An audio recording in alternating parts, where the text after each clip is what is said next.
dari desa ke kota. Yuk, kenalan dulu sama bintang tamu kita siang ini. Hai, gue Erwan, asli tinggalan kota nih. Halo, aku Nina, warga kota sejati yang suka jalan-jalan ke desa. Hai, gua Rehan. Pernah pindah dari desa ke kota, jadi tahu banget prosesnya. Hai, aku Zakia. Aku senang aja bahas hal sosial kayak gini. Dan aku Nadia, bagian dari fakta-fakta aja lah ya, cari kenalan dulu. Oke, kita mulai dulu dari awal-awal ya. Kira-kira menurut kalian urbanisasi itu apa?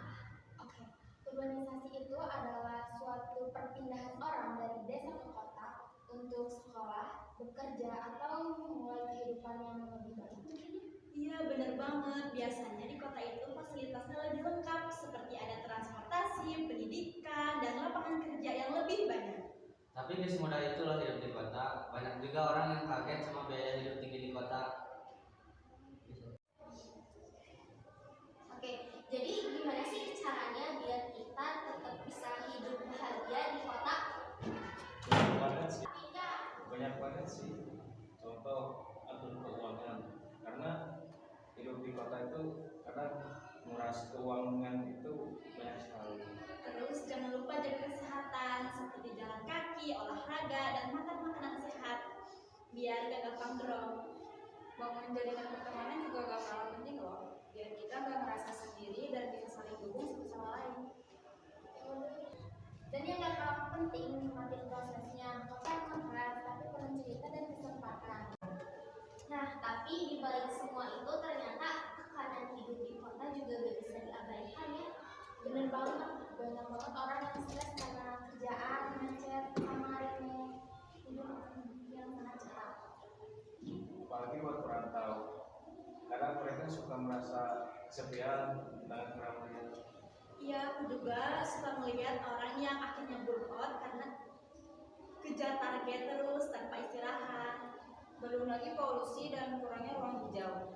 Menurut mental dan fisik, hidup di kota itu susah banget loh kalau kita nggak bisa nyeimbanginnya.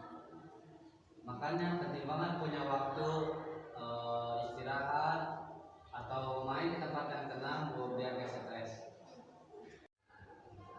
Kalau ngomongin hidup di kota, hal pertama yang kalian rasain itu apa?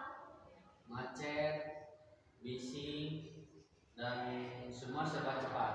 Tapi di sisi lain banyak banget peluang kerja dan hiburannya. Aku setuju sih, soalnya kota tuh kayak punya energi tersendiri. Banyak orang yang ambisius, semangat, tapi itu juga yang bikin tekanan sosial di sana jadi tinggi banget. Dan menurut data survei, lebih dari 56% penduduk Indonesia itu tinggal di perkotaan. Jadi, kebayang gak sih gimana padatnya dan gimana kompetitifnya kehidupan di kota? Dan yang paling terasa itu biaya hidup, seperti biaya kos, biaya makan, sampai biaya transportasi, semuanya serba mahal. Tapi ya fasilitas di kota juga lengkap sih. Oke, sebelumnya kan kita udah bahas tentang urbanisasi, di mana banyak sekali penduduk desa yang pindah ke kota. Nah, sekarang kita lanjut ke pembahasan selanjutnya. Seperti bagaimana sih cara menghadapi hidup di tengah tekanan urbanisasi ini? Apakah benar tinggal di kota itu penuh peluang atau justru malah penuh dengan tekanan? Wah, ini topik banyak banget sih buat kita, karena Ya. kita sudah tinggal di kota besar udah lama ya. Iya, bener banget. Hidup di kota itu kadang seru, tapi kadang juga capek banget. Wah, obrolan hari ini seru banget ya. Jadi jelas hidup di kota itu kayak ibaratnya ada dua sisi koin. Yang pertama ada sisi peluang yang banyak, tapi juga banyak sekali tekanan yang berat. Tergantung dari kita bagaimana menghadapinya. Oke,